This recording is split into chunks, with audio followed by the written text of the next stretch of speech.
orange, bleu, rose, jaune, rouge. Oh, c'est beau toutes ces couleurs quand même. Mais d'ailleurs, comment on voit les couleurs? Eh bien, si on voit des couleurs, c'est grâce à une multitude de pigments colorés qui constituent les couleurs et à la lumière qui les traverse. Lorsque ces pigments sont éclairés, ils absorbent une partie de la lumière et en renvoient une autre. La couleur d'un objet correspond à la partie de la lumière qui a été renvoyée. Mais alors, pourquoi certains objets colorés apparaissent noirs la nuit? Est-ce que les pigments ont changé? Non, bien sûr que non. La couleur de l'objet dépend de la lumière qui l'éclaire. Par exemple, si c'est le soleil qui éclaire, on dit qu'il envoie de la lumière blanche. Mais cette lumière blanche est en fait constituée de plusieurs couleurs, le rouge, le vert et le bleu. Ce sont des couleurs primaires qui ne sont constituées d'aucune autre couleur à part elle-même. Et lorsqu'on superpose ces couleurs, on obtient d'autres couleurs dites secondaires. On les appelle secondaires car elles n'existent pas naturellement. Elles sont constituées d'un mélange de couleurs primaires. Si on mélange ces couleurs secondaires, on obtient du blanc.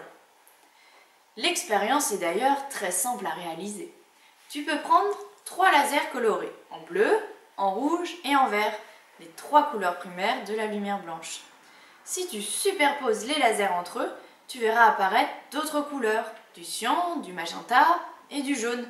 Ce sont les couleurs secondaires. Et bien sûr, comme tu l'as compris, au centre, comme toutes les couleurs se superposent, tu verras la couleur blanche. On appelle ça la synthèse additive des couleurs. En mélangeant les couleurs primaires, tu obtiens d'autres couleurs.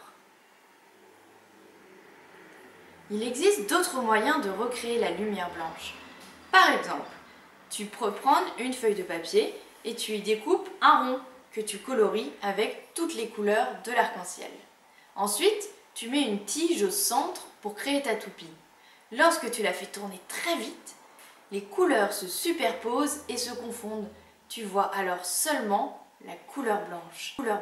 Pour faire votre toupie colorée, vous aurez besoin d'une feuille blanche, d'un compas, une paire de ciseaux et de feutres. 7 feutres de la couleur de l'arc-en-ciel.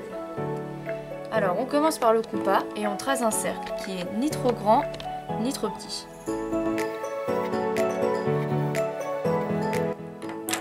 On trace ensuite dans ce cercle 7 parts de gâteau.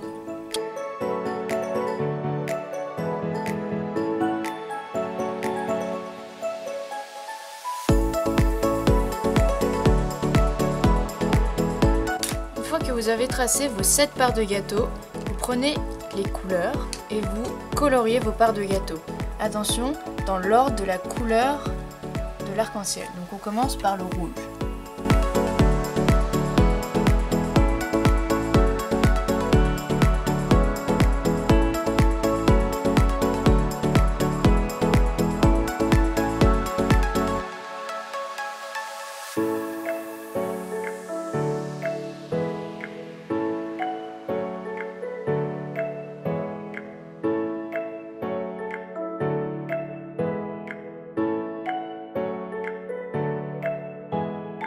Une fois que votre cercle est fini, vous prenez la paire de ciseaux et vous découpez le cercle.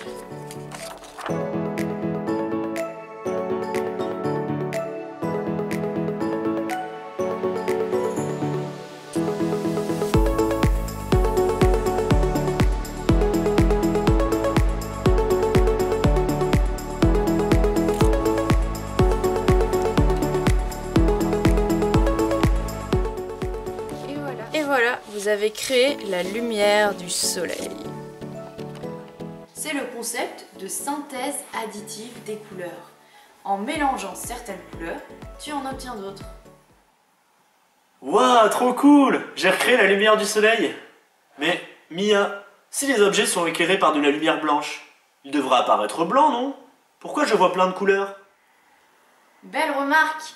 C'est là qu'interviennent les pigments. Ils peuvent absorber certaines couleurs et en laisser passer d'autres. C'est comme un péage, tu vois. Avant le péage, toutes les voitures peuvent circuler. Mais en arrivant au péage, si tu n'as pas ce qu'il faut, tu es bloqué par la barrière et tu dois t'arrêter. Ici, la condition pour pouvoir passer et continuer sa route, c'est d'avoir la couleur demandée.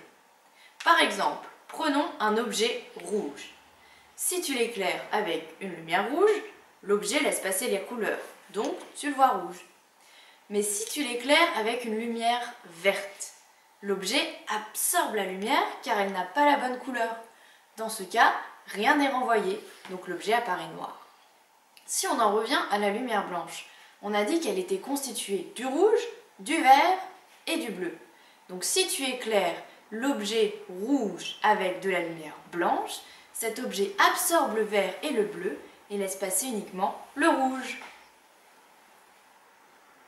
Maintenant, compliquons un peu les choses et prenons un objet d'une couleur secondaire, comme une valise jaune. Si tu l'éclaires avec de la lumière blanche, seul le jaune va passer et les autres couleurs seront absorbées par l'objet.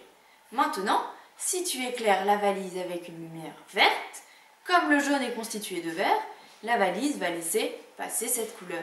Tu verras alors ta valise en vert. Mais attention, si tu prends une lumière bleue, ça complique les choses. On a dit que le jaune est constitué de vert et de rouge.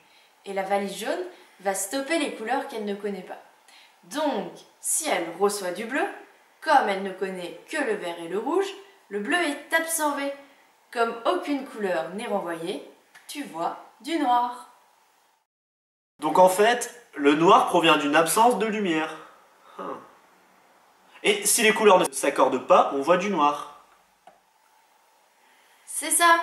On appelle ça la synthèse soustractive des couleurs. Et l'expérience est là aussi très simple à réaliser. Au lieu de superposer les couleurs primaires de la lumière, tu superposes les couleurs secondaires. Tu te rappelles? On a dit que c'était le cyan, le magenta et le jaune.